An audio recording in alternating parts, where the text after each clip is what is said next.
Hey guys, tonight we drift into the dark, dangerous waters of the 17th and 18th centuries, the golden age of piracy where the sea doesn't just swallow ships, it devours legacies. You're standing barefoot on sun-bleached planks, your wrists raw from rope burns.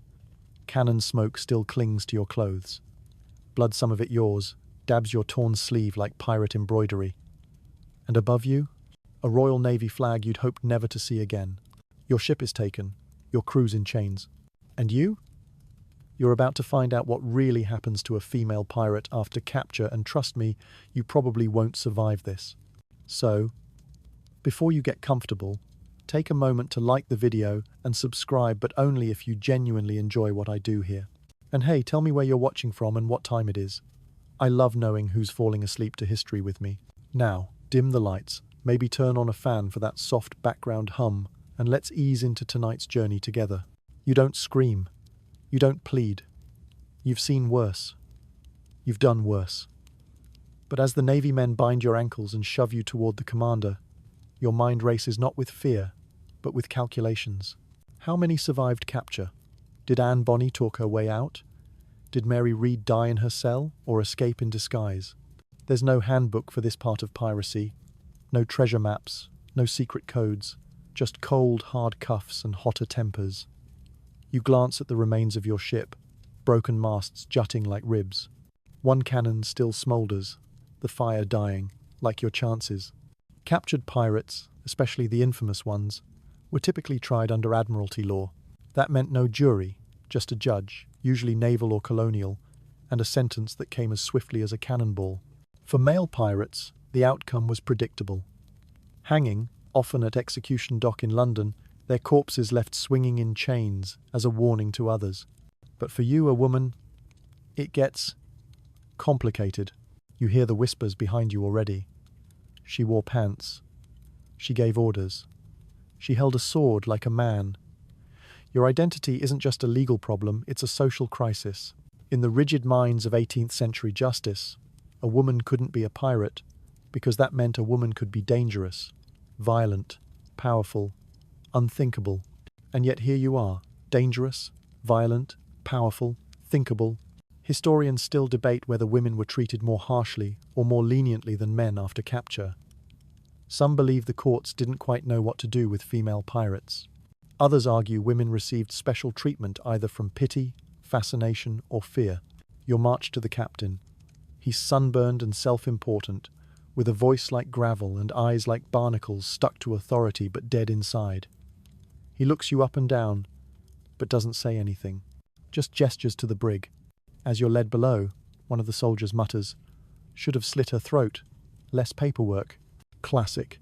They throw you in with the rest of your crew, grimy, broken, but defiant. You sit in the corner, away from the rats and the vomit and the memory of freedom. The ship rocks, and a wave slaps the hull, echoing like a drumbeat inside your bones.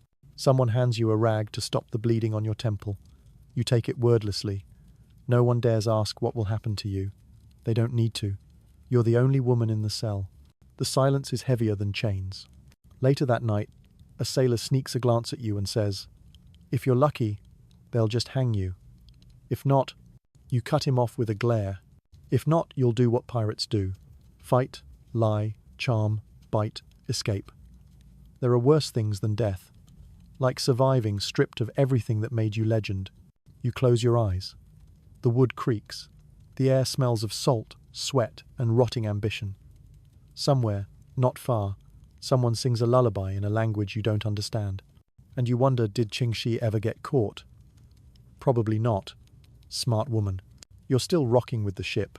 Only now it's not waves that toss you around, it's London. The brig has been replaced by a stone cell, cold as betrayal, and your ankles ache from shackles that clink every time you shift your weight. They've separated you from the rest of the crew. Of course they did, because now they know you're a woman. They hadn't at first, not until they cleaned the blood off your face, dragged you out of the pile of bodies, and one of the officers said, half horrified, "Wait, that's a girl." You didn't correct him. You didn't smile. You didn't cry. You just blinked once and said, "Aye." That was enough. The news spread like lice on a slaver ship. A woman among the pirates. A she-devil. She wore a cutlass and breeches, as if the clothes, not the crimes, were the real problem. Historians still argue whether women deliberately concealed their gender to survive at sea, or if some men turned a blind eye, pretending not to notice as long as the woman was useful, deadly, or brought in a decent share of plunder. For you, it wasn't a disguise, it was armor. And now, stripped of it, you're just a spectacle. A female pirate, not a captain, not a strategist, not the one who led a mutiny off Tortuga. No, just a woman who forgot her place. They ask your name, you lie. They already think they know who you are, maybe Mary Read, maybe Charlotte de Berry, maybe someone new who'll get a name after they hang you. That's how legends work. You die first, then they remember you. In the courtroom, they make you wear a dress. Someone thought it was poetic. You thought it was pathetic. It itches and smells like old wool and new condescension. Your boots are gone. Your dignity, however, is still perfectly intact. The judges sit like gods behind a desk that might as well be a wall. No jury, no lawyer, no mercy.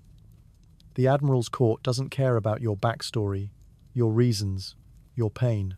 They care that you took a ship that wasn't yours and killed men to do it. And now, they care that you're not who they thought you were. One of the clerks can't stop staring at you. Another writes faster than necessary, perhaps adding drama to his minutes. She gazed coldly at the tribunal, unrepentant. You're already literature to him. A penny pamphlet in the making. Then they bring in the evidence.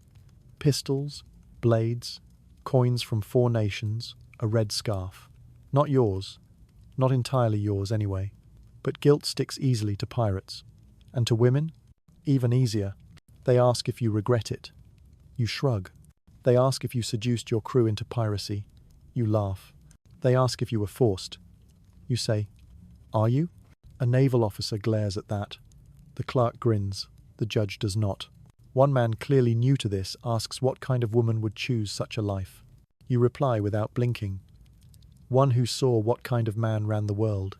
The room goes quiet for a beat too long. Even the chains on your wrists seem to wait. Later that evening, back in your cell, a young guard brings your meal and stammers a question. Is it true you once fought off 6 men in a boarding raid? You don't answer. You just eat the hard biscuit and stare at the wall. Because it's true, but that's not what matters. What matters is what they decide to do with that truth.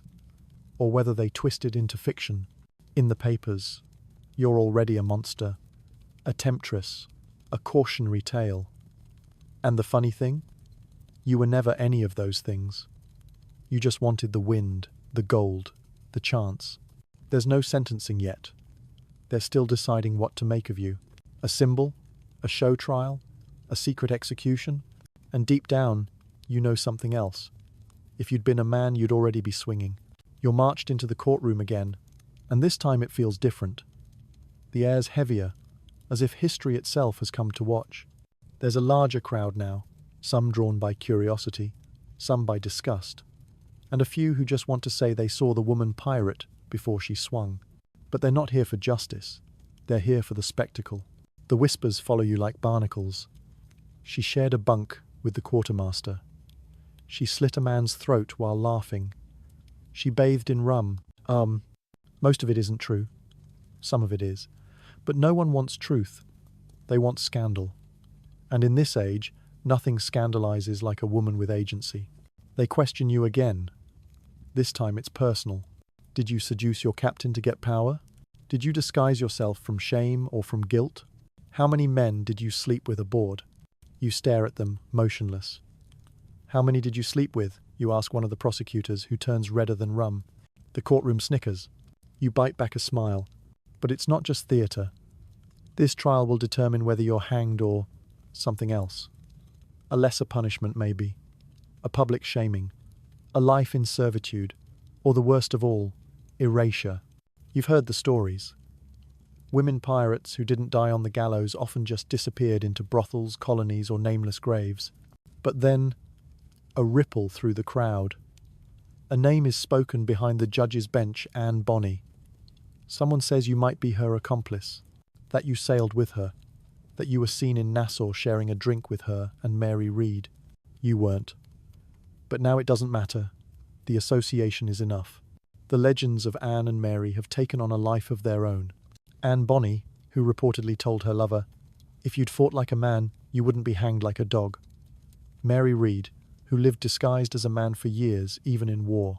They were real, yes, but by now, they're also myth. And you?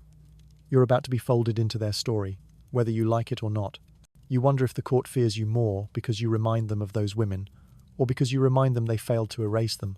Let the record show, the judge announces, that the accused shows no remorse. You lean forward, just slightly. Let the record show that the court shows no imagination. There it is again, that same hush. That same judge, tightening his jaw. That same clerk, scribbling faster. Historians still debate what happened in those courtrooms. Some records were conveniently lost. Others were rewritten to downplay the court's indecision or discomfort. One thing they don't debate: female pirates made those trials unforgettable and inconvenient. You're taken back to your cell again, this time with tighter chains. But something's different. That young guard, the one who asked about your boarding raid, he slips you a piece of folded parchment through the bars. No words, just a crudely drawn anchor. You tuck it under your sleeve, unsure what it means. The night is long, damp, rats scurry. Somewhere down the hall, a man coughs until he goes silent. And you think about the rumours. That Anne Bonny may have escaped. That Mary Read died in prison pregnant. That another woman, Rachel Wall, was caught years later and claimed to be the last female pirate in New England. But you know better. There's no last. There's always another woman who chooses the sea, who chooses freedom, even if it costs her everything. Morning comes with the cruel shriek of metal on stone. The jailer kicks the door, not gently. "Up," he barks, as though you've been enjoying a pleasant nap. You don't respond. Not because you're defiant, but because you've been awake for hours, staring at the ceiling and trying to decide whether your bones will snap before your resolve does. They shackle your wrists again tighter this time, as if your thoughts alone might escape. You're marched through the prison corridors, past cells filled with men who whistle, jeer, or shrink away from the sight of you. One yells, "That the she-devil from Nassau?" Another answers, "Heard she strangled a man with his own wig." Ah, yes. The legends are growing like mold now. You're taken to a new chamber, smaller, more intimate, and somehow more terrifying. It's not a courtroom. It's not the gallows. It's an interrogation room. No audience. Just three men with powdered wigs, and the smell of pipe smoke embedded in every fibre of the wood-panelled walls. This time, they don't ask about treasure. They ask about men. Which crewman did you share quarters with? Was your captain your lover? Did you use your body to manipulate your way to power? The questions are soaked in innuendo and thinly disguised disgust. You could scream. You could spit. But you know how they'd write it down. So you answer calmly, evenly, with just enough sarcasm to twist the blade. One of them slams a fist. She's mocking the court. You lean forward. "I'm mocking the questions. They don't care about your crimes. They care about violated roles. Women were supposed to be wives, mothers, nuns, maybe milkmaids if they were feeling spicy. But you plundered ships, commanded men, wore trousers, laughed while bleeding. You didn't just break the rules, you made new ones." Historians still argue how much of this obsession with your femininity was real concern versus performative outrage.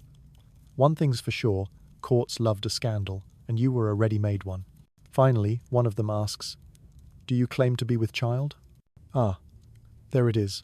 The famous trick. You hesitate because that's what you're supposed to do. Then you whisper, "Yes." They freeze. All three. It worked before. Anne Bonny and Mary Read both used it, pleading the belly.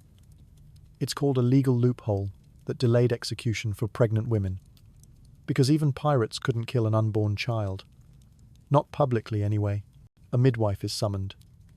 You're examined, prodded, judged with a look colder than the irons on your wrists. She leaves without a word. Later, the clerk delivers the verdict. Inconclusive. So the court will wait. In the meantime, they move you again. This time to a different prison. One for women. Or what passes for one. It's damp, darker, and it smells like old regrets and wet stone. But at least here, you're not the only woman wearing chains. You meet her that night, a figure sitting in shadow, quiet until she speaks. They're deciding if I'm a sinner or a symbol. You glance at her. She's older. Her eyes carry storms. What did you do? You ask. She smiles. I was born poor and loud. Everything else was survival. You nod. She doesn't ask about you. She already knows. Later, you hear her humming. It's not a song you recognize, but something in it makes your skin prickle. Some say captured female pirates begged for mercy. Others say they wept. But some just sang, quietly, like they were still aboard a ship with wind in their hair and no horizon in sight. You lose track of how many days you've been in this new cell. It could be 3 or 13. Time blurs when there's no sunrise, only the steady drip of water in the corner and the rustle of rats investigating your leftovers. You've named one of them George. He's missing part of his tail and stares at you like you owe him something. They bring stale bread, occasionally soup, and never answers. But the real question, the one scratching at the back of your skull, is what are they waiting for? Outside the walls, the world keeps spinning. But inside, you're in limbo. Your fate, paused. Your belly, still flat. The court doesn't believe you're pregnant, and you're not entirely sure you want them to. If they think you lied, it might speed things up. If they think you're telling the truth, they'll delay the execution but not cancel it. Historians still argue whether pregnancy claims bought mercy or just bought time. Some women used the delay to escape. Some gave birth in chains, only to be hanged days later. Others, well, their stories simply stopped. No record, no ending. A guard stops by one morning, a new one. He's young, twitchy, won't look you in the eye. They're moving you, he mumbles. Special holding. You raise an eyebrow. Special for who? He doesn't answer, just unlocks the cell with trembling fingers. They don't take you to the gallows. Not yet. Instead, you're led into a back room of the courthouse, furnished like someone tried to make it look official. Books no one reads. Ink that's dried. A single wooden chair in the middle of the floor. They place you there. Then, silence. Eventually, the door creaks. A woman walks in. Not a midwife. Not a guard. She's dressed like the kind of person who doesn't get dirty. Fine gloves, silk at her throat. Miss, she begins, as though she's forgotten your name or suspects you've lied about it. You don't offer help. I've come to speak on behalf of interested parties, she says. You lean back. What, investors in my hanging? She doesn't smile. Let's not pretend you're a celebrity. You're an inconvenience. But some of us believe you could still be useful. That gets your attention. She explains, a merchant vessel, recently recaptured from privateers, needs someone familiar with Caribbean waters to chart safe harbours. The Navy is thin-staffed. They need knowledge, not scandal. And your trial? It's become problematic. Too many conflicting reports. Too many gawkers. In short, they want to make you disappear. Not into a grave, but into service. You'd be reassigned. Unnamed. Shackled, yes, but alive. Possibly forever. And that's when you realize, this is worse than hanging. This is being rebranded. Some women pirates were indeed used this way. Not hanged, but repurposed as scouts, interpreters, or even spies. Historians still argue whether it was a second chance or just a slower punishment. You ask her, what if I say no? She tilts her head. Then you'll be hanged next week, or next month, whenever your belly proves empty. You smirk. Suppose it fills by then. She doesn't blink. Then you'll give birth in chains, and still hang afterward. The room is quiet, except for the wind rattling a loose window pane. You think of your ship, the one that burned. The wind in your hair. The thrill of a cannon's roar. The screams, the freedom, the danger, the choice. This new path? No sails. No glory. Just survival on someone else's terms. She places a contract on the table. You have until tomorrow. That night, back in your cell, George the rat brings you a piece of crust. You trade it for a button. Seems fair. You stare at the wall. tracing invisible maps with your finger. Barbados, Tortuga, the Florida Straits. You could still find your way if they gave you a compass. But the question isn't, can you survive? It's, will you live if survival costs your soul? You wake to footsteps that don't belong to guards. Too light, too measured. The woman from yesterday returns, gloves even whiter than before. She doesn't knock, she doesn't speak. Just stands in front of your cell, like she's already carved your name into her memory. Well? She finally asks. You stretch, slowly. Bit early for ultimatums, don't you think? Her expression doesn't change. Time is rarely your ally. You sigh and stand, your ankles clinking like wind chimes in a storm. The chains don't weigh you down as much as the choice. That damn parchment still burns in your mind. Service or silence. Neither feels like freedom. Tell me, you ask. What happens if I take the deal and then vanish? You won't, she says flatly. We have ships. We have eyes. Ah, you reply. You have leashes. She offers a thin smile. You had your shot at legend. Now you can have continuity. That word hits harder than a whip. You remember when you first boarded a pirate ship, how the world split in half that day? The land, predictable and cruel. The sea, savage but honest. You swore you'd never crawl back to either. But now here you are, in between again. You say nothing. And she takes that as consent. You're moved. Again. No courtroom this time. No cell. Just a dock at dawn, fog curling between the mooring ropes like ghost fingers. The ship waiting for you isn't grand. It's a military cutter, lean and humorless. Its name is Regent's Thorn. How charming. You're handed to a mid-ranking officer who barely looks at you.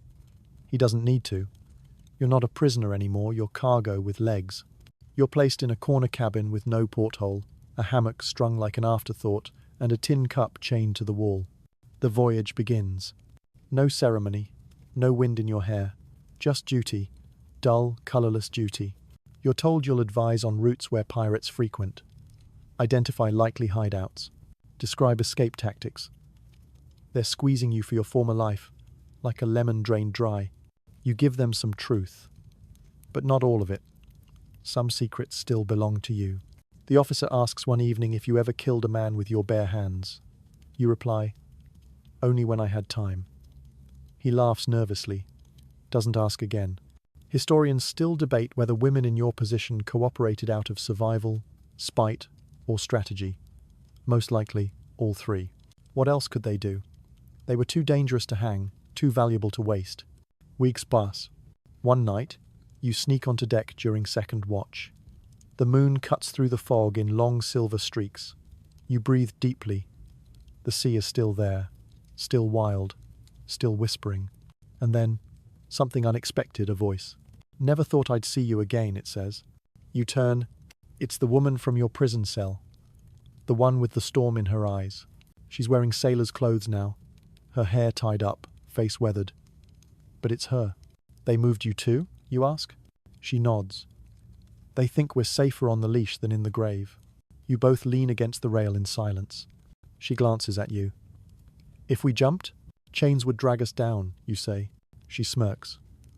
Not if they came off first. And for the first time in weeks, you smile.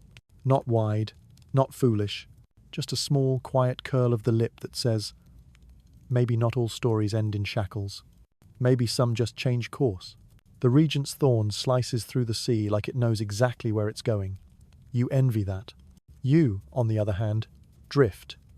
Not across waters, but through a life you didn't choose, serving people who would have hanged you just a month ago, if your luck or your lies had faltered. Each morning, you're summoned by the ship's officer, a man who wears his medals like armor and his curiosity like a poorly hidden knife. What do you know of Blood Bay, he asks, or what's the likelihood of a rebel cove in St. Vincent's eastern coast? You answer in pieces. Enough to satisfy. Never enough to empty yourself.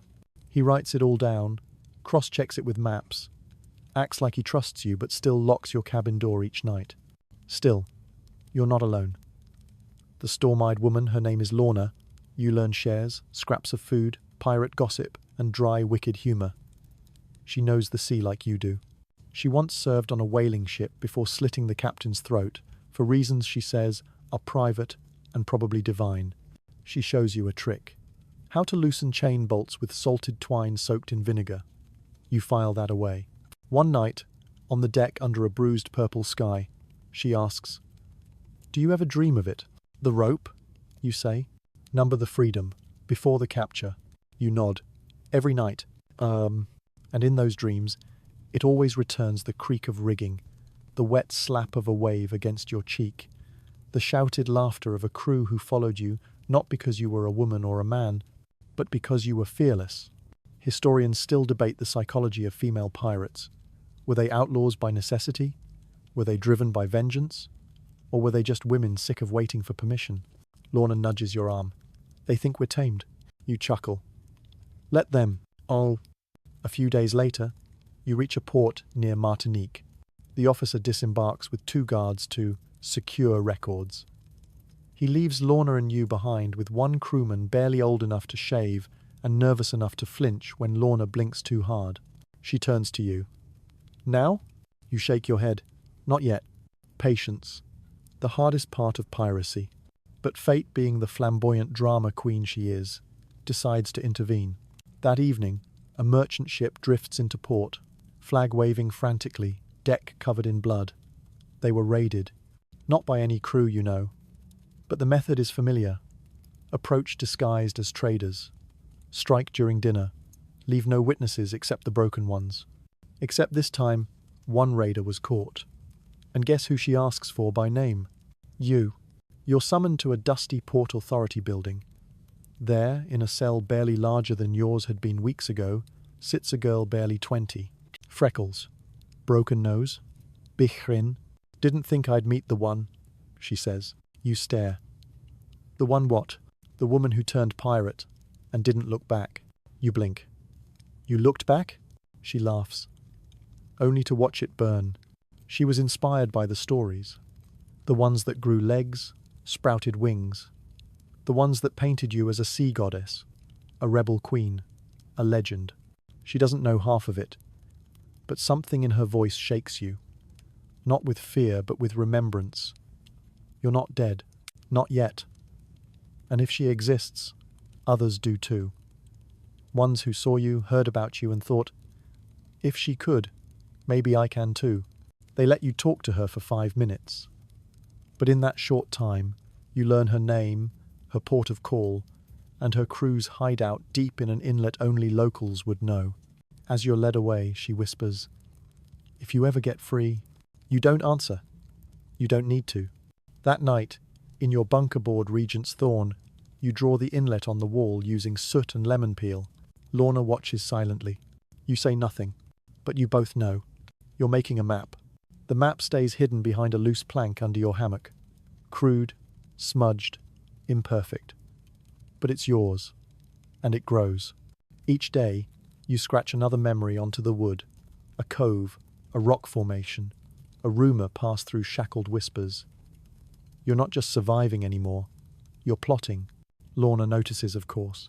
She always notices. "You still think there's a way?" she asks, fiddling with a rope knot, her eyes never meeting yours. "I know there is," you reply. And you do know, because escape is the oldest tradition in piracy, maybe even older than theft.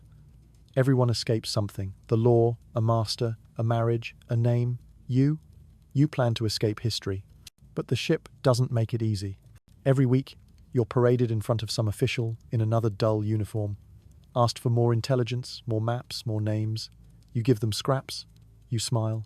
You keep your voice calm. Your answers vague, just truthful enough to be convincing. Do you recognize this signal flag? Which coves around Grenada are deep enough to anchor? Where would you go if you were trying to disappear? The last one makes you laugh. "Disappear?" you repeat. "Isn't that what you already made me do?"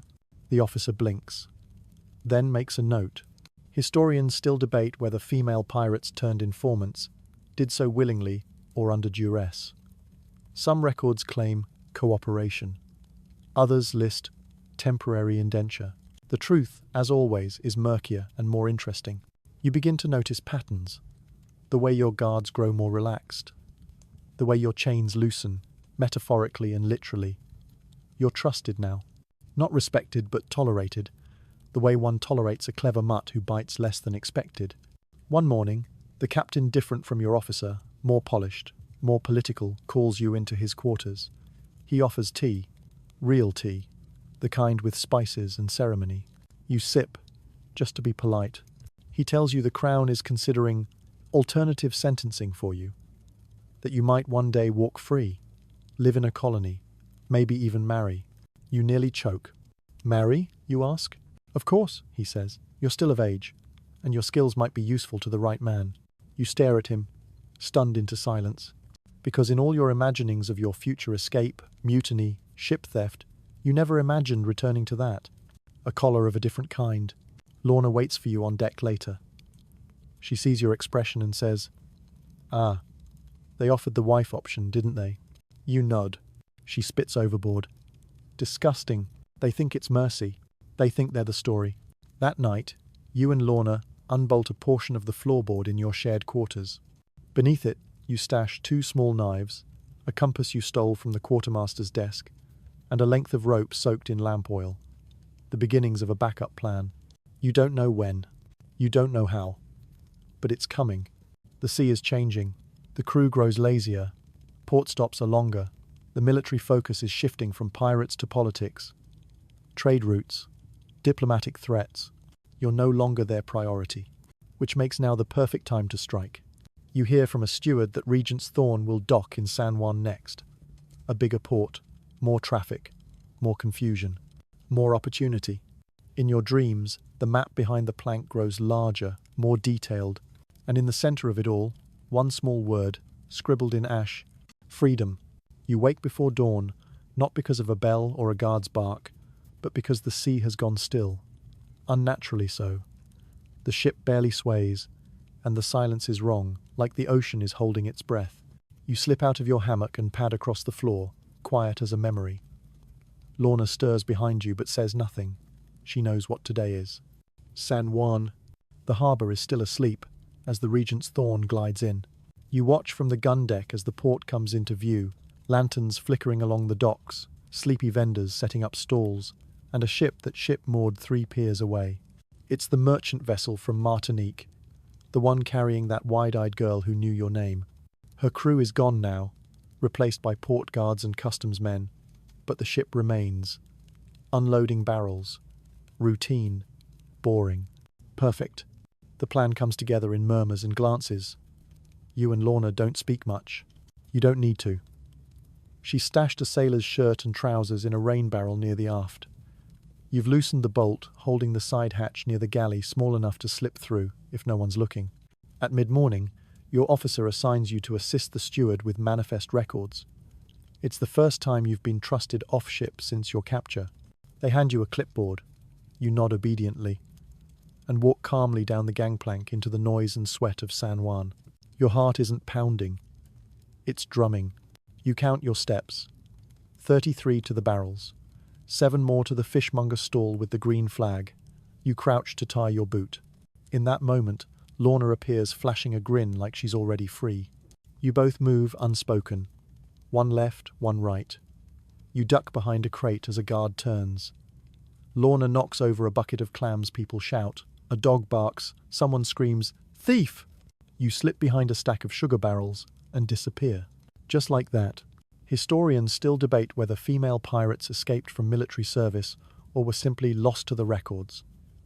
The most famous disappearances have no closure, no bodies, no execution dates, just gaps, just silence. You become one of those gaps. In a matter of minutes, you're aboard the merchant ship. A hatch creaks. That same girl, Freckles, fire, foolish bravery, opens it and pulls you both inside.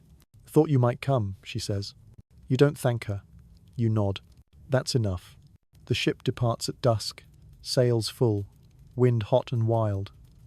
You don't ask where it's going. Doesn't matter. It's going away. And that's all you've needed for weeks. Later, you stand on deck again. No uniform, no chains, just salt on your skin and the burn of rope under your fingers as you help hoist the mainsail. Lorna's beside you, singing some terrible sea shanty out of tune. The freckled girl, her name's Maris.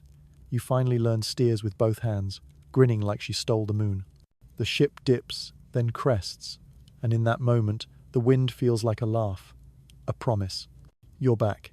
Not famous, not pardoned, but free. And as you watch the coastline fade, one last thought slips through your mind. They'll say you vanished, but you didn't. You escaped. The days blend together aboard Maris's ship, a patched-up sloop with mismatched sails and a crew of misfits who never ask too many questions. You're no longer the prisoner, no longer the informant. You're not even the captain. You're something simpler, a sailor, among others who understand what it means to be untethered. Your hands find old calluses again. Your boots become part of the deck. Your sea legs return like a long-lost lover. Freedom is not as glamorous as the pamphlets claim. It smells of fish guts, burns from salt, and aches in your back. But it's real. And after weeks of being watched, handled, categorized, you welcome the anonymity like a second skin. Maris watches you sometimes. She's too polite to ask the big questions.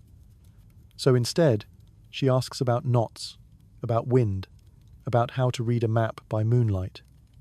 You teach her, slowly. She learns faster than she pretends. Lorna finds her niche in the crew too. Part lookout, part devil.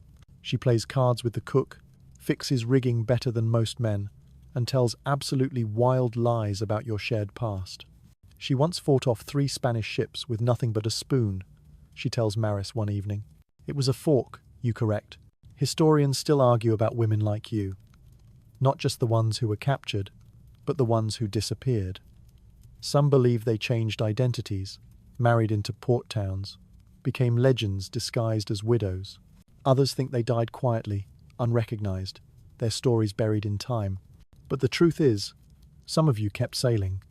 Not forever, maybe, but long enough to prove that your life wasn't a detour.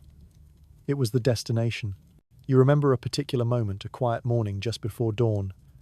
You're standing at the bow, sea mist on your cheeks, when a crew member points at the horizon. There, he says, see it? You squint. Faint shapes, sails, 2 ships heading your way, no flags. You squint harder. Privateers? Navy? Raiders? Do we run? Someone asks. You glance at Lorna, then at Maris, then back at the water. You say number, because fear is what they want, and you're done being hunted. Instead, you prepare. You load the old swivel gun, check your blade, tighten the lines. You're not reckless, you're ready. The ships pass. Nothing happens. But in your chest, that heartbeat, the old one, is back. Loud, steady, dangerous. That night, you dream of Anne Bonny, not as a ghost, but as a comrade. She walks beside you in a crowded dock, pushing a cart of oranges and pistols. She's older, sharper, wearing a faded hat and a grin that says, "They never got me either." You wake with a start. Maris is already stirring. She hands you a mug of something hot and awful. Rough night? You nod. You said my name in your sleep, she adds quietly. You shrug. Probably threatened to throw you overboard. She smirks. Again? The next port is a tiny crescent of beach on a forgotten island. No flags, no soldiers, just palms and whispers. You take on supplies, trade a few trinkets for tobacco and oranges, and melt into the crowd. And in a shop, hidden behind woven baskets and carved saints, you spot a pamphlet. A new one. Its title reads, "The She, Wolf of the Sea, Tales of a Pirate Queen's Last Stand." You pick it up, flip through it. It's nonsense, of course. Says you wore a ruby crown, led 20 ships, cursed the admiral with your dying breath. You buy it anyway, because even legends need fans. You tuck the pamphlet into your sea chest, under a threadbare shirt and beside your only remaining knife. Not because you believe in it, but because you know one day someone else might read it and wonder. The she-wolf of the sea. That's what they're calling you now. Better than traitor. Better than wife material. You and the crew sail west for a while, no destination, just momentum. You hit a few fishing outposts, trade goods with smugglers, outrun one Dutch patrol that was too nosy for comfort. The wind is kind, the hull holds strong, and for a while, it almost feels like peace.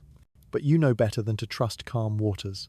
One afternoon, Maris finds you sharpening your blade and says, "There's word in Port Royal. Some guy's claiming he knows you." You raise a brow. Claiming what exactly? That you were his second in command. And his lover. You groan. Was he at least handsome? He's bald and smells like boiled cabbage. Of course he is. The story goes that he saw you hang. That he testified against you. That he saw you beg for your life. You shake your head. Never met him. Lorna, sitting nearby, snorts. Well, you've got a resurrection problem now. That night, around the fire, you read the pamphlet aloud. You do the voices, the dramatic pauses, even a thunderclap noise with a tin mug. The crew roars with laughter. Someone shouts, "Tell us again about the time you drank gunpowder and spat fire." You lean forward with a wink. Only on Tuesdays. Historians still debate whether stories like yours are fabrications or retellings of real lives distorted over time. One woman's mutiny becomes a hurricane. One knife fight becomes a naval battle. But in the gaps between fact and myth is where you live now. You've become too legendary to kill and too ghost-like to find. Still, it gets you thinking. If someone's using your name, then the world believes you're dead, which makes you very lucky. Dead people can do things live, ones can't. Like reclaim treasure, like raid ships, like disappear again. You start asking around, quietly. A coded word here, a handshake there. It takes weeks, but eventually you get a whisper. The Spanish governor's galleon La Fortuna del Mar is anchored near Cartagena, overburdened with silver and silk, protected by 2 smaller escorts, just small enough to outmaneuver. You tell Lorna. She grins. You're thinking like a pirate again. You correct her. I never stopped. But you're not dumb. You don't storm in with cannons blazing. That's for men who crave martyrdom. You plan. You stalk. You wait. And one night, just before the new moon, you and a skeleton crew row into the dark bay with oars wrapped in cloth and hearts pounding like drums. La Fortuna del Mar sleeps heavy in the water. Her guards are drunk, bored, and cocky. You slip aboard like a shadow. No one screams, no alarms, just quiet movement. The work of a dozen blades and one clever mind. In the captain's quarters, you find it. A chest as tall as your knees, overflowing with silver ingots and velvet bags filled with emeralds the size of teeth. You run your fingers through it. It's warm, you whisper. Lorna appears behind you. That's because it's alive. You carry what you can. The rest you toss into the sea. Because not every treasure is meant to be hoarded. Some are better as legend. Back aboard your own ship, as you sail away under a starless sky, you press a single emerald into Maris's palm. For the next girl, you say. She frowns. What do you mean? You smile. She'll need a head start. You wake to seagulls, and the sound of laughter on deck a rare combination. The crew is giddy, half in disbelief, half in awe. The emeralds glint under the sun like stolen stars, and the stolen silver is already being weighed, counted, and stashed in secret compartments behind water barrels and rum crates. Maris comes to you with wide eyes and a question burning behind her lips. Why toss the rest? She finally asks. You sip your morning tea. It's bitter, because when they find the wreck empty, they'll blame the sea, not us. She nods slowly, pretending to understand. But you can tell she still sees the loot as the goal. She's young. She'll learn. You, on the other hand, have learned something else. The real treasure is staying untraceable. Still, you allow the crew their moment. They celebrate. They toast. They write bawdy songs about you and Lorna, most of which involve scandalous metaphors about boarding and rigging. You roll your eyes, but secretly, you're flattered. For the first time since your capture, you feel something you haven't in ages. Not power, not vengeance, but belonging. Later that night, Lorna joins you at the stern, where the wind speaks soft secrets and the sea reflects nothing but stars. Maris thinks you're invincible, she says. You snort. Maris still hasn't learned how to properly gut a fish. She will. She's watching. Historians still argue about mentorship among female pirates, whether bonds formed out of survival, strategy, or genuine sisterhood. But in moments like this, there's no debate. There's a chain, invisible and strong, that links those who dared to live beyond the shoreline. Lorna pulls something from her pocket, a small compass. Thought you might want this back. You take it. It's dented, the glass cracked. But it points true. It had belonged to your first captain, the one who taught you how to navigate by starlight and instinct, the one who died in a mutiny you led. You still dream about that night sometimes. The compass sits in your palm like a relic from another life. You pocket it without a word. You set course for Tortuga, not the Tortuga of tourists and postcards, but the hidden one, the reef-shielded inlet known only to old sailors and desperate ones. You remember the way even now, between the jagged rocks and past the reef that looks like a bent finger pointing skyward. It's not much of a stronghold anymore. Most pirates avoid it now, believing it cursed. But that's why it's perfect. And when you arrive, you realize it's better than perfect. There's already a ship docked there, old, barnacle-kissed, sails patched with care. No flag. Lorna squints at it. Friends? Let's find out. A boy no older than 15 greets you at the shore. Behind him, a woman leans against a mast with her arms crossed, eyes sharp, jaw set. She doesn't smile. You approach, cautious but curious. She speaks first.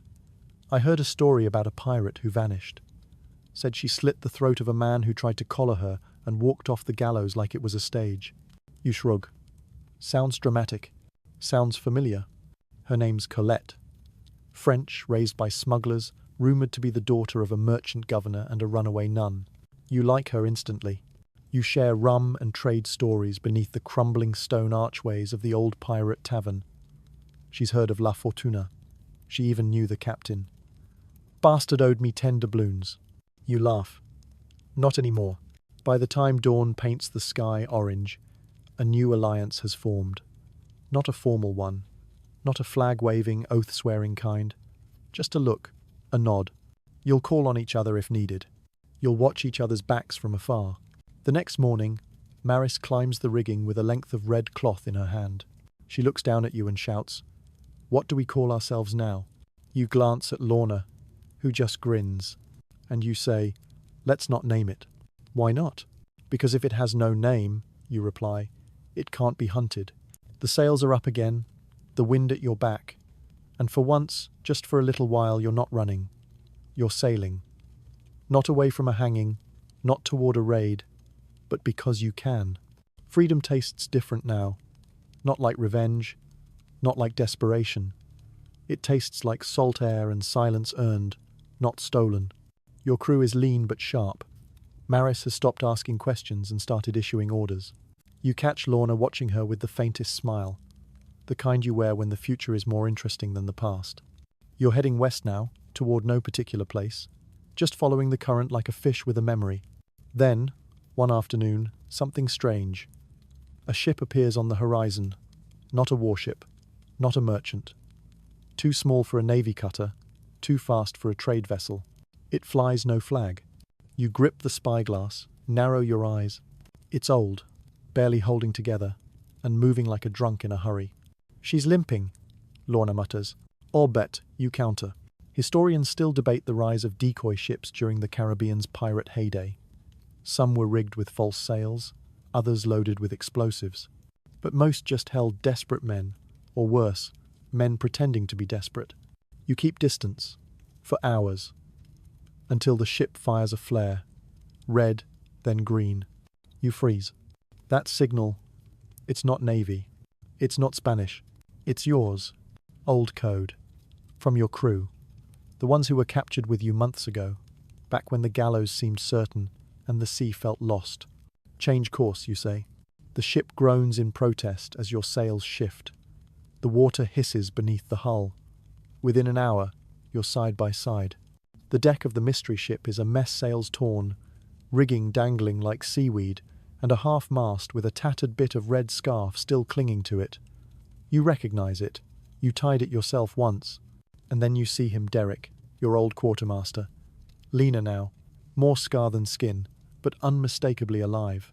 He waves, slow, wary, unsure if you're ghost or revenge. "Permission to board, Captain," he says. You nod. Granted. He climbs over, collapses onto the deck like he's greeting an old friend. "You were hanged," you say. They tried, he grins. Turns out, he bribed a guard during your imprisonment. Faked a death, hid in a coal scow. You don't ask how. Doesn't matter. He's proof that your story didn't die in that courtroom. Others survived too, he says. Scattered. Some joined other crews. Some vanished into the colonies. But the myth of your death had spread far and wide, and in that myth, a movement was born. They call it the Red Wake, he says. Crewless ships leaving ports before dawn, flags tied with blood-stained cloth. No names, no oaths, just the idea of you. You blink. That's dramatic. He laughs. You inspired it. You shake your head. I didn't mean to. You didn't have to. You offer him water, food, and a place among your ranks. He refuses the last. I've got my own heading, he says. But I'll carry your shadow, if that's all right. You grip forearms like brothers, like pirates. Later that night, you tell Maris and Lorna the full story. What happened after you were captured, the lies you told, the men you outlived, the deals you struck and broke, the myths you didn't ask for but didn't stop either. They don't speak, they just listen. And when you finish, Lorna says, "Sounds like you died the right way." You smirk. "And lived the wrong one?" "No," she says. "You lived twice." In the distance, Derek's ship fades into the dark, a barely there shape against the stars. No flag, no name, just a red wake. And you realize you're not the legend, you're the spark. The days after Derek's departure feel like sailing through echoes. You hear whispers in every port now.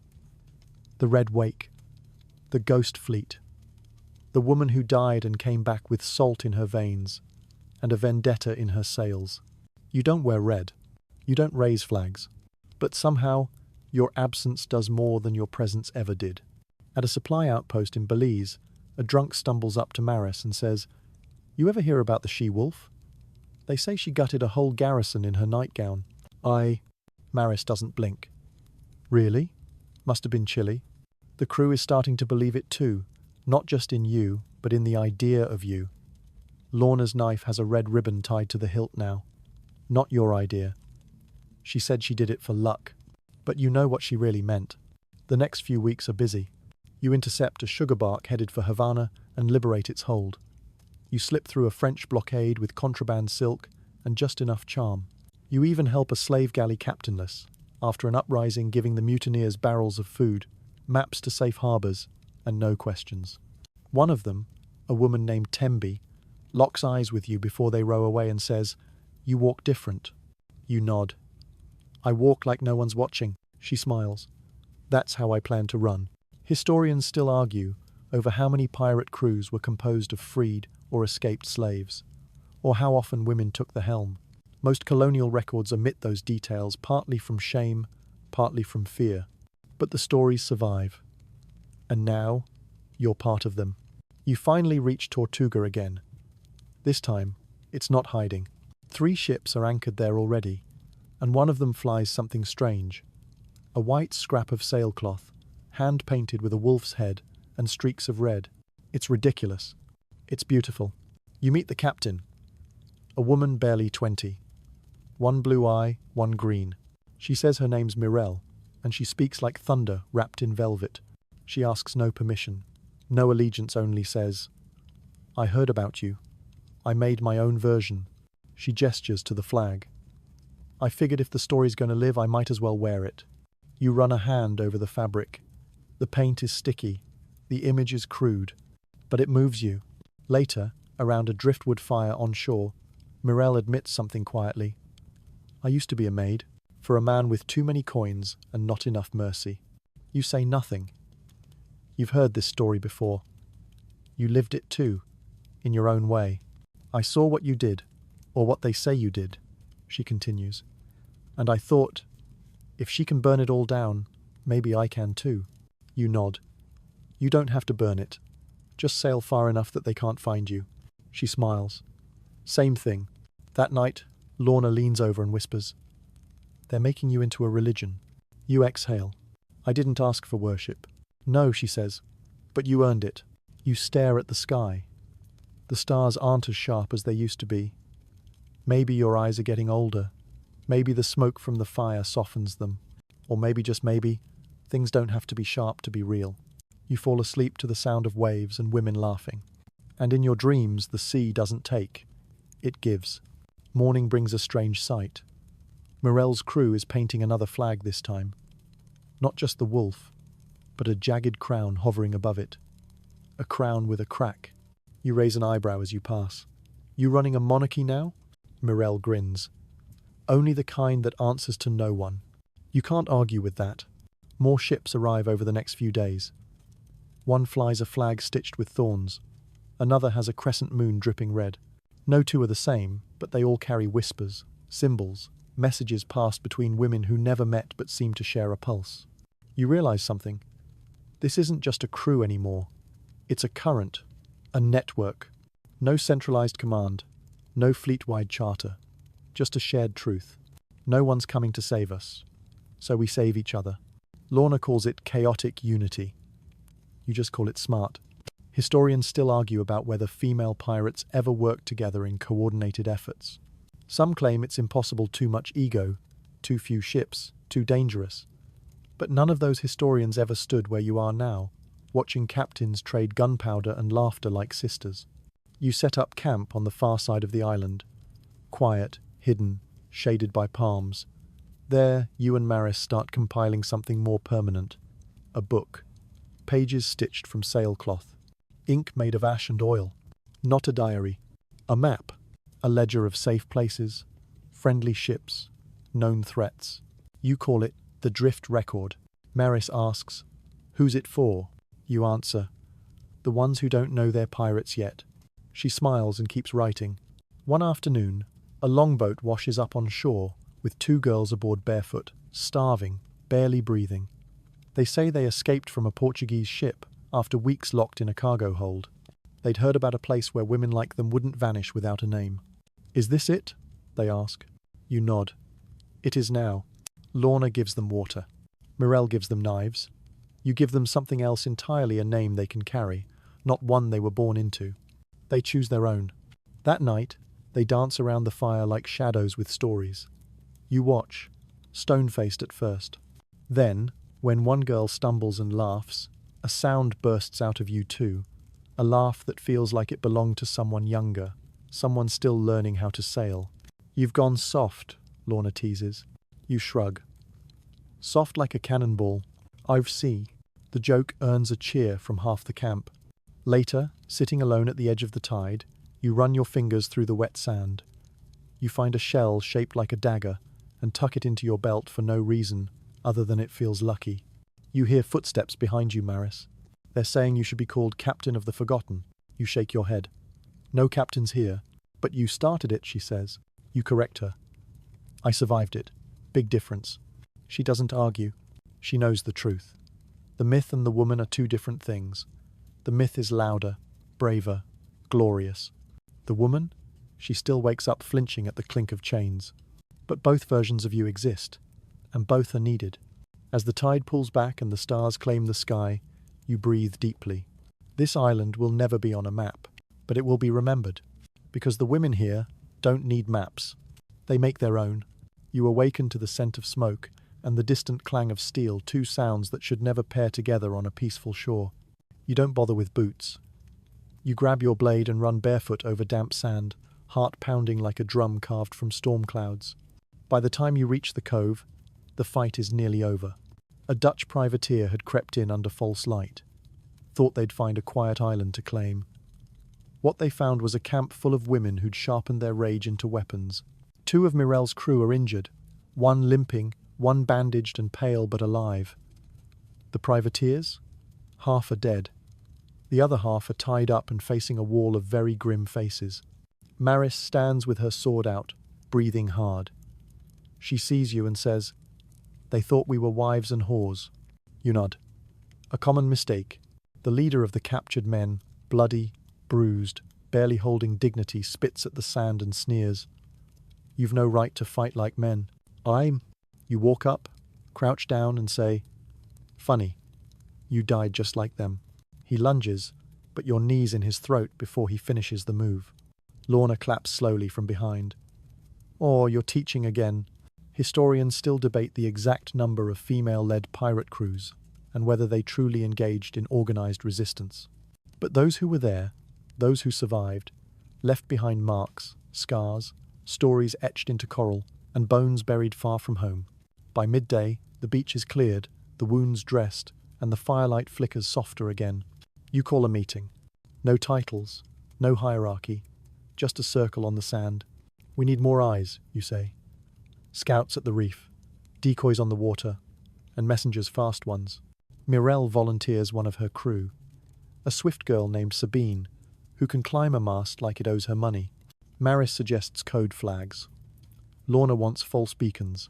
The two girls who washed ashore last week offer to start patrolling the South Bend with slingshots and attitude. It's happening. You're not just hiding anymore. You're defending. You're building. That night, in a hut made from driftwood and stolen canvas, you stitch together a new flag. Not for yourself, not for glory, but for the signal tower atop the cliffs. White background. A wave curling over a compass. A symbol not of ownership, but of orientation. A message to any soul wandering the sea. You are not lost. Lorna walks in, drying her hands on her shirt. We've got problems. You raise an eyebrow. She smirks. We're going to run out of rum and space. It's true. More women are arriving. Not all pirates. Some just escaped from something awful: fathers, husbands, convents, contracts. One woman swam half a mile in a storm just to be sure this place was real. It is. You decide to expand inland, carve a new trail through thick palm and vine. Maris draws crude maps, naming hills after jokes and trees after enemies. The next time a ship docks unannounced, your scouts spot it before it anchors. And this time, you greet them with cannons ready. But it's not a threat. It's a gift. A supply drop, sent by someone who heard your name whispered in a brothel in Bridgetown. Barrels of gunpowder, tools, even books. Wrapped inside a tarp is a single parchment. 4 words. Long may she sail. No signature. You smile. The world is listening. You're not just surviving anymore. You're becoming impossible to ignore. The island hums now not with fear or hunger, but purpose. There's always something happening. Smoke from forge fires, voices shouting over the surf, the rhythmic thump of axes carving out the next watchtower. You walk through the camp like a ghost made flesh, nodded at but not interrupted. Everyone knows who you are. But more importantly, everyone knows what they are doing. That's the magic. They don't need a captain anymore. Not really. And still, they watch your eyes when you speak. They gauge the direction of the wind by the way you stand. One evening, while reviewing tide charts scratched into a flat stone, Maris walks up behind you and says, "You're not building a haven." You glance at her. "No, you're building a storm." You don't answer. But she's right, because the more the world hears about you, the more they come. A battered galley pulls into the cove, crewed by 6 women who refuse to give their real names. They only speak in code. One of them carries a pistol forged from broken tools. Another wears a captain's hat taken from a man she buried without ceremony. They call themselves the Split Compass. You let them anchor. 2 days later, another ship follows. This one's different. It flies a royal flag, faded and tattered, but unmistakable. British. The camp tenses. The cannons are ready in less than 10 minutes. You squint through your spyglass. The ship is too small to be navy, probably a dispatch cutter. Fast, official, but rarely dangerous unless it's carrying orders or a spy. Lorna stands beside you. Let's sink it. Let's watch it. The cutter drops anchor. A skiff rows to shore. A man steps out, grey hair, clean clothes, hands raised. He's not armed, but he's not alone either. Behind him, a woman in a dark cloak, small, silent. You meet them at the edge of the trees. They don't enter the camp. That's your rule now. Outsiders don't pass the coconut line unless they're invited. They know it. The man introduces himself as a Crown intermediary. Says he's here on behalf of someone not entirely authorized, but very curious. He doesn't ask where your crew is. He doesn't ask if you're really alive. He just says, there's a movement forming. It's spreading. And your name, your myth is getting in the way of certain arrangements. You say nothing. He continues, But there are others women, mostly within the colonies, within the courts, even within the merchant guilds, who approve of what you're doing. At this, he nods to the cloaked woman. She pulls back her hood. She's young, maybe 16, terrified. She's the daughter of a marquess, the man says. They're marrying her off in 2 months. She would rather be here. You blink, not at the girl, but at the realization. You are no longer just a myth. You are now a decision people are making. People are choosing to disappear and find you. People in places you never imagined. Historians still argue how far the reach of pirate women extended, if their influence ever touched land, policy, law. But here you are, looking at a girl born into a title she doesn't want, seeking you like salvation. You tell the man, leave the ship. You go back alone. He hesitates. She's the only heir. Then she's mine now, you say. He leaves without protest. You turn to the girl. Do you have a name you want to keep? She shakes her head. Then pick a new one. She smiles for the first time. Storm. Too obvious, Lorna mutters behind you, but we'll allow it. That night, you place Storm's hands on a rope and show her how to tie a bowline. She blisters. She grits her teeth. She bleeds. She stays. By firelight, the camp sings. Lorna plays a broken fiddle. Someone's roasting crab. Maris pours coconut liquor and tells a story about the time you hid a dagger in your corset and stabbed a Dutch commander during a dance. You shake your head. That never happened. Yeah, she grins, but they don't know that. And you let the story grow. Because stories, like storms, don't need to be true to be real. The weeks pass, and the island transforms again not into a fortress, but into a whisper. A place people speak of in rumors and riddles. A haven not found on maps, only in hushed conversations and last-chance decisions. You receive gifts from unknown ports. Ropes dyed in bloodroot, letters without signatures, a carved token shaped like a wolf's head inside a compass. Some are crude, some are beautiful. All say the same thing. We hear you, we see you, we believe. You keep them in a chest under your bunk. Not out of vanity, but because proof matters, especially to the girls who arrive shaking, barefoot, breathless. You show them the tokens and say, you're not the first, you won't be the last. Storm, formerly a marquis's daughter, is thriving now. She's still green, still stubborn, but her hands are calloused and her gaze is steady. One evening, she falls in the rigging and smashes her lip against a beam. Blood everywhere. She laughs. I thought nobility bled blue, she says, spitting red into the ocean. You grin. Guess the story's lied. Lorna teaches her how to lie convincingly.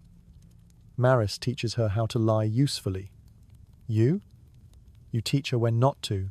One night, sitting on the bluff overlooking the inlet, Maris says, what happens if they come for us? They will, you answer. She nods. Will we fight? You look at the stars. We'll choose. That's the difference. That's what no one ever gave you before. Choice. Historians still argue whether pirate women aimed to topple empires or just escape them, whether they wanted revenge or just a life. The truth is, most wanted both. And now, your island still nameless is drawing attention you didn't ask for. A rumor reaches you. A coalition of colonial governors met in secret. The word containment was used. One report claimed a female-led insurrection was forming in the Lesser Antilles. Another rumor says they've begun paying informants again. You find a pigeon cage on the beach, half buried in sand. A failed spy. His throat was slit clean. Someone left a note in his hand. Tell the Crown, we are not afraid of your maps. Lorna thinks it was Morel. You think it might have been anyone, because by now the idea has outgrown you. It's been picked up and re-sewn by a dozen hands, sharpened by mouths you've never kissed, and carried by ships you'll never sail. You're not leading a crew anymore. You're part of a movement. So, you adjust. You build codebooks. You assign code names. You create drop points, decoy sails, smuggler signals, sea chalk markings on rocks that only the right eyes can read. Storm suggests using music, a tune played on a flute, as a sign. You love it. You designate 4 island runners, one for each direction, who memorize every hidden cove, every escape route, every boat that can disappear in less than 10 minutes. You teach your people to blend into other ports. to be ghosts when they need to be. Because someday soon, the empires will get serious. They'll send fleets. And you'll have to decide, do you defend the island? Or do you become many islands? Lorna favors scattering. Maris says she'll stay and fight. Storm just shrugs. Why not both? That night, you write something in your sailcloth ledger. We are not a place. We are an idea. Ideas don't burn. And for the first time in a long time, you believe it. The storm doesn't come from the sea. It comes from the sky. A grey wall rolls across the horizon one evening. Wind first, then the hush, then the roar. Not rain, not thunder. Smoke. You smell it before you see it. Lorna shouts from the watchpost. Signal fire, North Cove. You and Maris are already moving. Storm grabs buckets. The girls from Split Compass grab axes. This isn't a drill. You crest the ridge, overlooking the north inlet, and there it is. A small fishing boat, burning at anchor. No sails. Just a floating pyre. You count bodies in the water. Not many. 3, maybe 4. Drifting. Still, Maris whispers. They were sending a message. You nod. Not just where they are. You find a scorched flag nailed to the mast. Royal Navy. Someone drew a skull over the crest in tar. A crude warning, ours or theirs?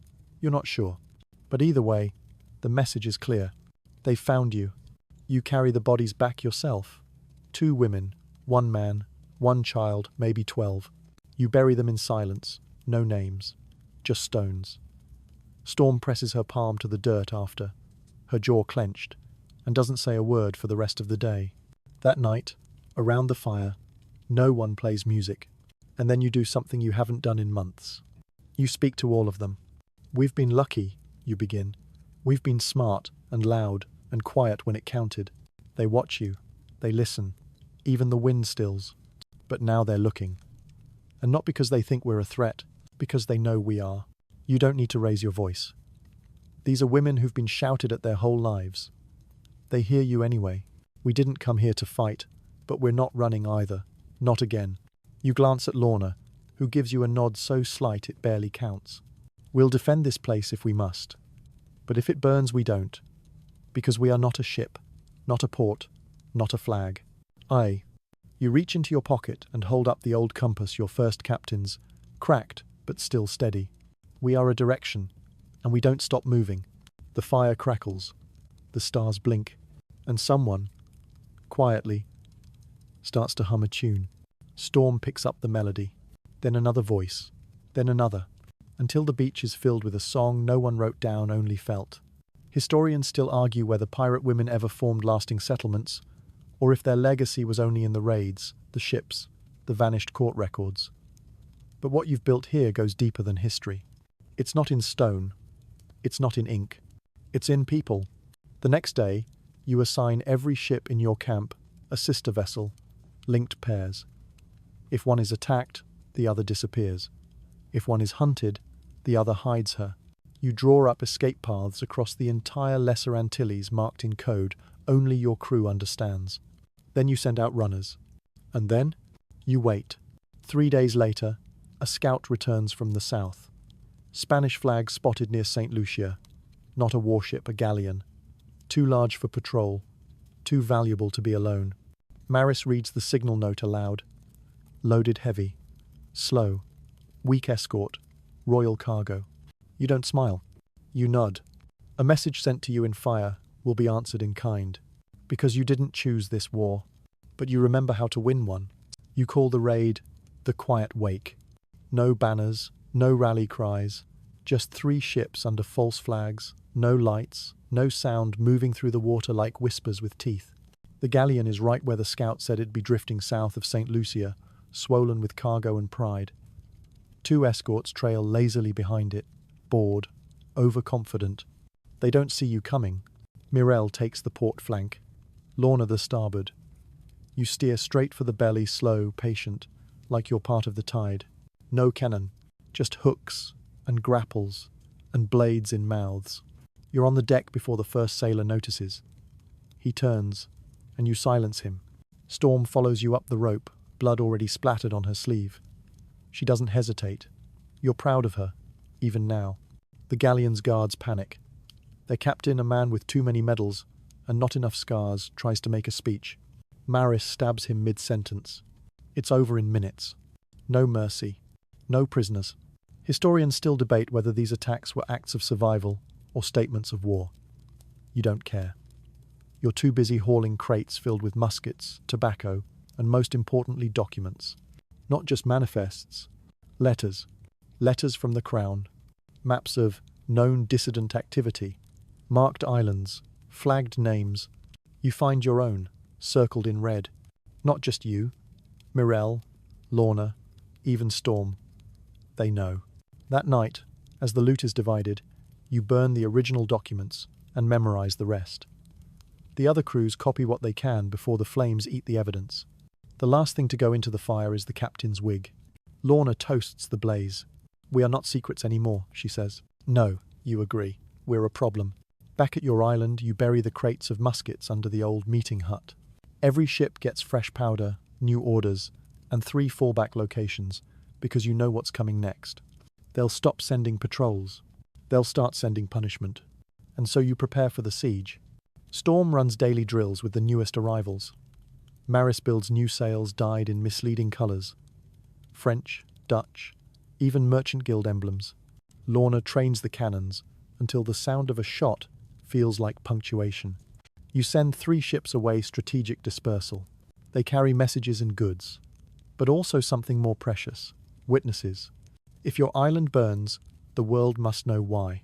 Then, one quiet evening, as the sun kisses the sea with gold, you find yourself sitting in front of the fire with a girl you've never seen before. 12 maybe, barefoot, holding a dagger too large for her wrist. She doesn't speak. She just hands you something.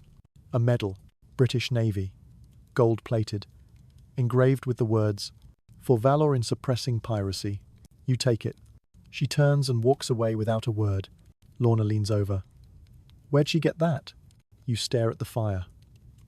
"I think someone gave it to the wrong side." You toss the medal into the flames. Let it melt. Let it vanish. The next day, you start building beacons tall, crude towers made from driftwood and tar barrels, one on each point of the island. Not just for warning, for signal, because soon, the storm will come. The kind with sails and gunfire, and orders from men who think they still own the sea. And when they arrive, they'll find fire greeting them from every shore. Not because you want to die, but because you refuse to vanish quietly. You gather your crew, not for a speech, for a promise. This is not the end, you tell them. If they burn us here, we'll grow back in pieces, in other ports, under other names.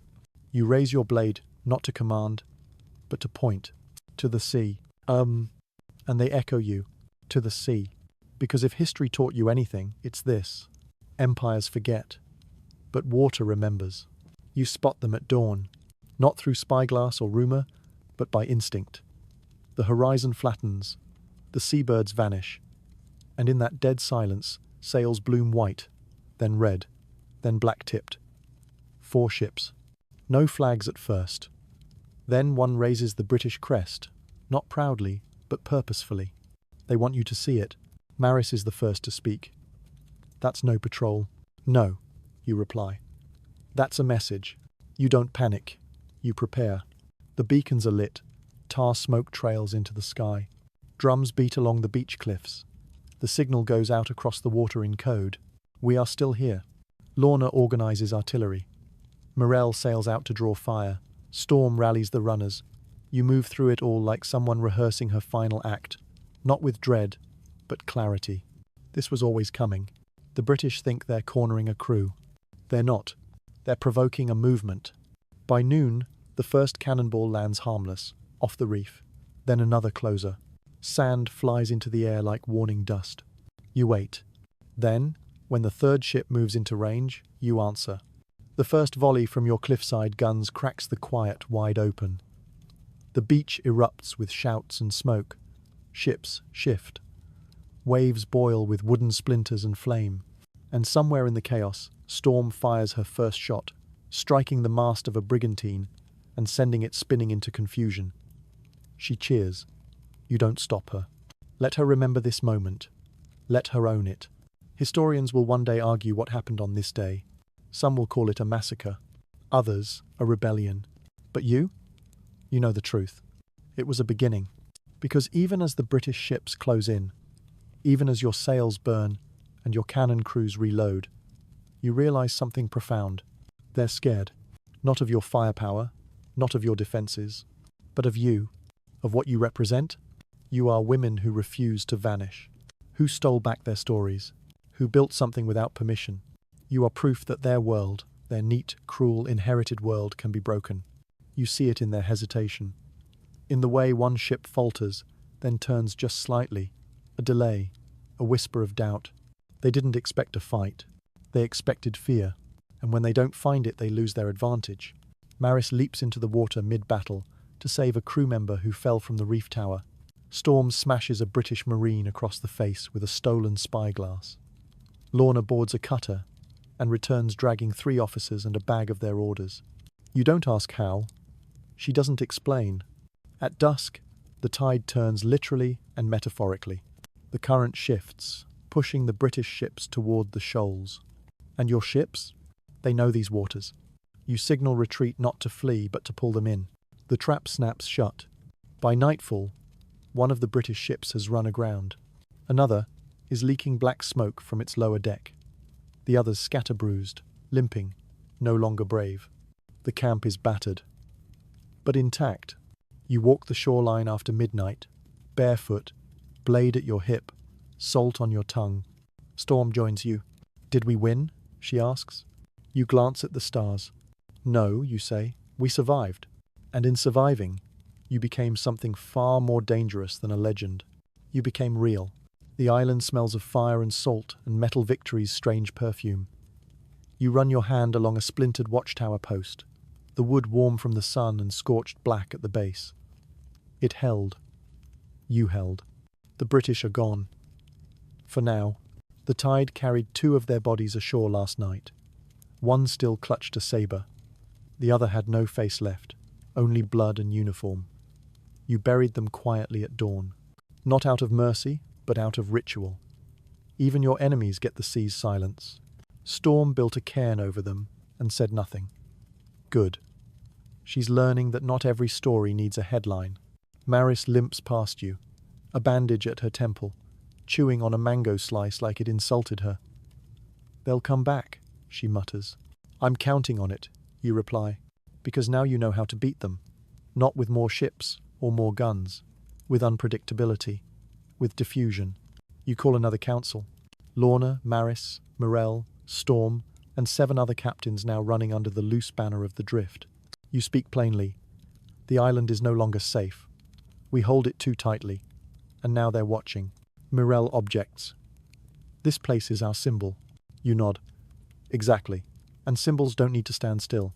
So you draw a new map, a dispersal plan, 5 new ports, rotating signal codes, floating marketplaces hidden within cargo routes, ships reflagged, identities swapped. The drift becomes what it always should have been, not a place, but a pulse. One by one the ships sail out. Some leave at dusk, under fire-coloured skies. Others sneak out before dawn, hugging shadows like old friends. You don't cry. You don't wave. You just watch the sea swallow them like a secret. By week's end, the island is quiet again. Only 4 ships remain. You dismantle what can't be carried, burn what you must, hide the rest under the sand, beneath stone, inside trees. You take the sailcloth ledger, the drift record, and split it in 3. 1 for Maris, 1 for Morel. 1 stays with you. If the others fall, the movement survives. Lorna brings you a bottle of something foul and celebratory. You both sit at the edge of the dock, bare feet dangling in dark water. Feels like goodbye, she says. You shrug. Goodbyes don't stick. She nudges you with her shoulder. You thinking of disappearing again? You swirl the liquid. Not disappear, just go quiet. She nods. Loud things break. Quiet things last. That night, under a moon that seems closer than it should be, you carve something into the base of the signal tower. We were not afraid. No name. No date. Just truth. Historians still argue whether this was the beginning of the end or the end of the beginning. Whether the so-called Pirate Queen Confederation ever truly existed. Whether the island itself was real or an invented refuge for romantics and rebels, but they always missed the point. You weren't building a nation, you were building a net. And now that net stretches from port to port, crew to crew, rumour to rumour, a whisper, a code, a safe house, a hand pulling another out of chains. Storm leaves with the last ship, hugging you tighter than expected. "You'll know when to call us," she says. You smile. "I already did." She grins. "Then we'll see you in the fire." And then you are alone, just as you began. One ship, one crew, one map. But now, you are not lost. You are everywhere. The sea is quieter now, not because the danger is gone, but because it's shifted, like a shark circling just out of sight. You've traded war for watchfulness. No longer defending a coastline, you're defending an idea. And ideas, as you well know, don't sleep. Your ship still unnamed, still unmarked drifts like it belongs to the ocean, not to any nation or creed. You slip into ports with new faces, new accents, sometimes even a new limp. You've become a story within a story, a rumour's shadow. In one harbour town, you see a poster nailed to a tavern wall. Wanted, the Sea Witch, dead, or very dead. The drawing looks nothing like you. Too many teeth, not enough wit. Lorna buys 2 copies. "One for my scrapbook," she says. "One for my gravestone." Maris sends word from Barbados. Her ship's taken on 3 new girls, all former indentured servants. They refuse to use real names, go by Ash, Seven, and Ginny, though Ginny insists it's short for vengeance.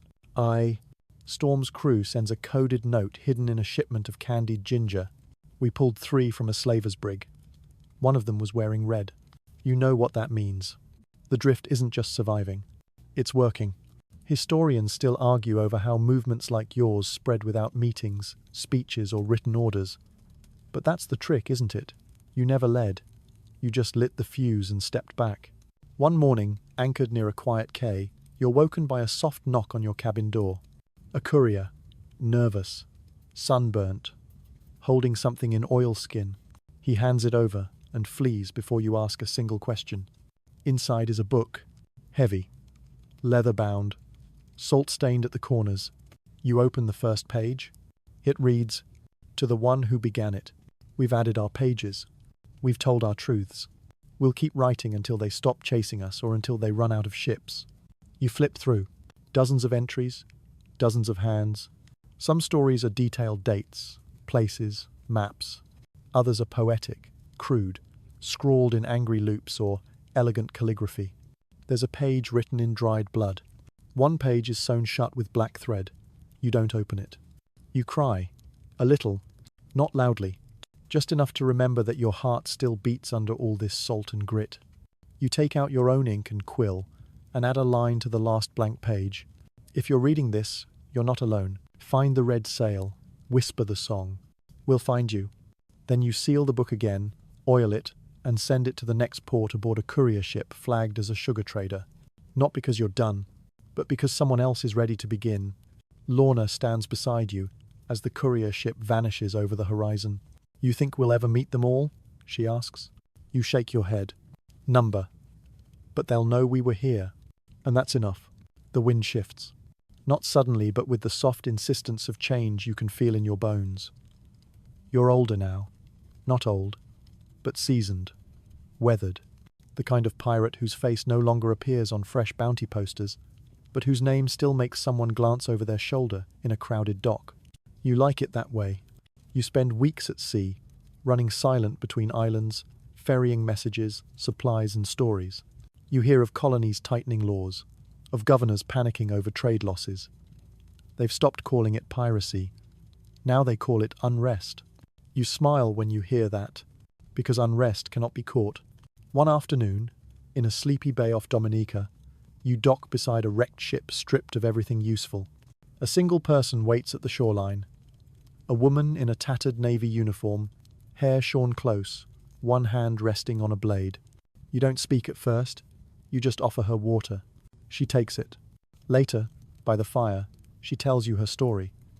She was a sailor, Royal Navy, stationed aboard a ship that raided a drift-affiliated port. She followed orders, until she didn't, until she saw a child hanged for harboring pirates. So she left. No note, no theft, just one woman and a dinghy and the vague hope she'd find you. You ask her name. She hesitates, then says, "Just call me Hollow." You nod. Welcome to the middle of nowhere. Aye. Lorna sizes her up for 2 days before finally offering a flask and a smirk. Maris, still off sailing the southern run, writes back when she hears the news. One less enemy, one more flame. Storm sends a coded note from Havana. New flag spotted wolf inside a broken crown. They're naming ships after you now. You snort. Poor idea. Lorna shrugs. Could be worse. Could be naming rum after you. You've started to feel something else, though. A strange tug in your chest, not grief, not fear. Something quieter, like satisfaction, or warning. Because legends don't retire, they fade. You've begun dreaming of places you never saw. Icy waters, northern winds, a bay covered in fog where no one knows your face. A place where you're not remembered, where you could be anonymous again. Sometimes you wonder what would it feel like to just be. No weapons, no whispers, no weight. But then you wake. You touch the compass at your neck, and you remember, this life chose you back. Historians still argue whether your kind ever truly lived long enough to pass the wheel to another hand. Most vanished at sea, died in battle, or were rewritten into fairy tales. But some stepped back, not to disappear, but to watch what they started flourish. And now, your ships are sailing without your signal. Your symbols spread by people who've never heard your voice. One morning, a girl no older than 15 climbs aboard, eyes sharp, jaw set. She doesn't speak much, doesn't flinch when the sails snap above her or the ropes burn her palms. At sunset, you hand her the wheel. She looks at you, confused. You nod. It's yours for a while. She sails straight, confident. That night, Lorna watches you watching her and says, "So, is this it?" You don't answer, because it's not an end. It's just a passing of wind. The sea will still take you wherever you want to go. But now, it doesn't need you. And that, perhaps, is the greatest freedom of all. You stand at the helm one last time. Not because you're leaving, not quite, but because you can. The wheel is steady beneath your hands. The stars above you are familiar now, not symbols of longing or escape, but companions. You've named some yourself.